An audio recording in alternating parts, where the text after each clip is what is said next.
I'm a Roman Centurion. I serve not in my home country, but in this God-forsaken land of stones and scorpions. I have about 100 men in my command, but don't be impressed. I'm just a grunt in the Roman army. I do whatever I'm told. A soldier has his duty. Soldiering is never pretty work, but where would we be without armies? Ask yourself that. The Roman sword and spear are the only foundation for peace in this world. Maybe someday someone will run the world without armies. I'd like to see them try. And I'm not saying that I enjoy everything I'm ordered to do, but you get used to it. You lose certain sensibilities over the years.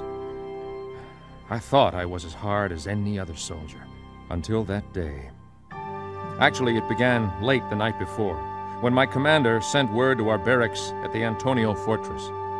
The Jews had come to the fortress full of their confused noise about some traitor they wanted to arrest.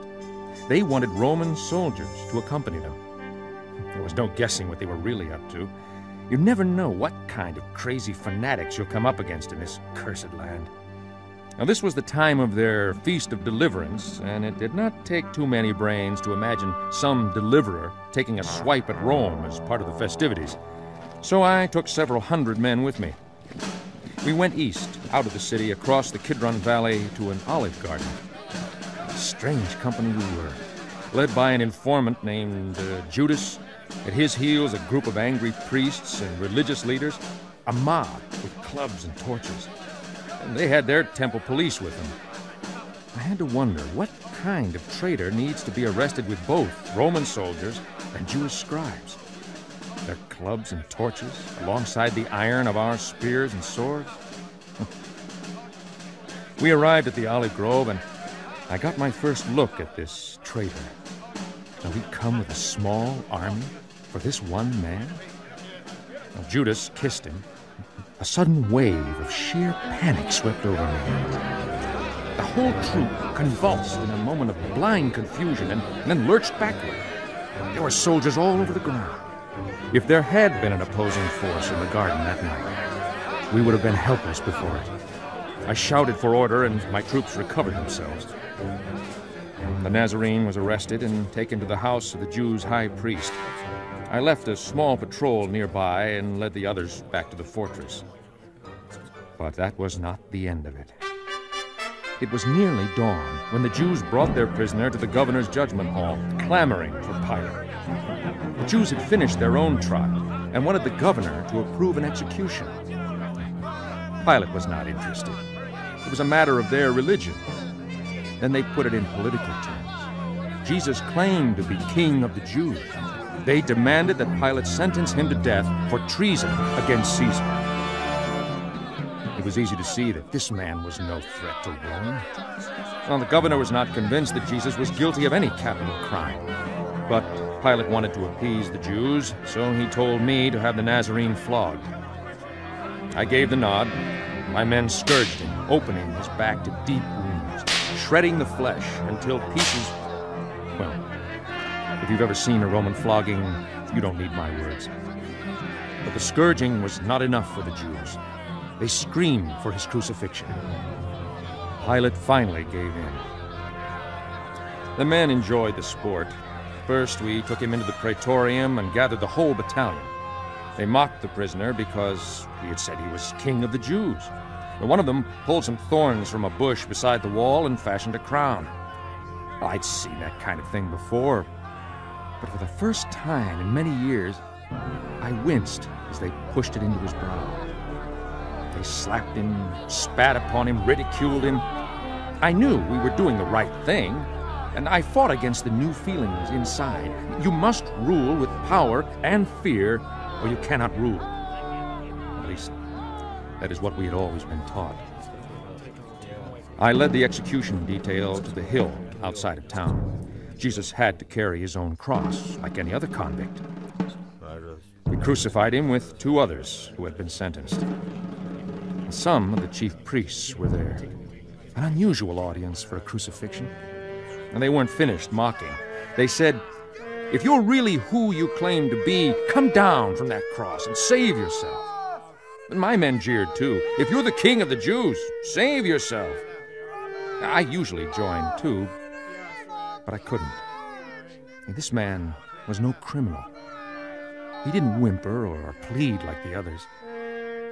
I've never seen anyone who knew how to die. No cursing, no spite, no fear. Everyone loses their nerve or struggles or whimpers. It's only natural. But not him. Now, I don't mean he didn't suffer.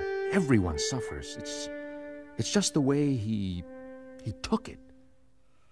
They curse or they cry. They blaspheme their gods. I've seen the toughest criminals terrified.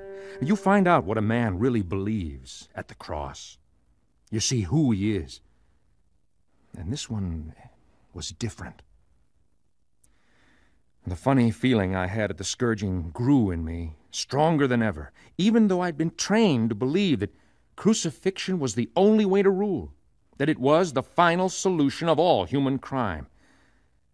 But watching him on that cross, this was not Roman justice. At midday, the darkness came. Now, I don't mean the sun was shaded. I mean inky darkness. Many of the spectators lost their nerve and left. But, of course, an execution guard has to remain until the prisoners are dead. Obviously, we can't let a prisoner's friends get him down before the work is done. We usually rotate watches because the strong ones can last 2 or 3 days. But as the hours passed, I could see that this man was really close. I stood close and watched. He looked upward and said, "Father, into your hands I commit my spirit." And then he died. He chose the moment. Death didn't happen to him, dragging him away, catching him off guard, struggling to get away. Just like a man chooses his next action, chooses a moment to sleep or sing or eat. He died. On purpose. Just like that. Nobody has that kind of power over death. It was a miracle. I heard myself say, "Certainly this was a righteous man."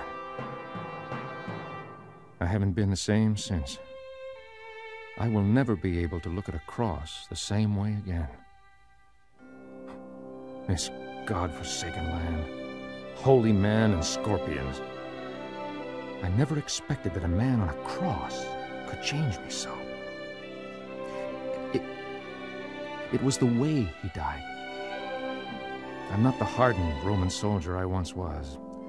I have seen the death of a truly righteous man. Now, I'll never rest until I find out who he was.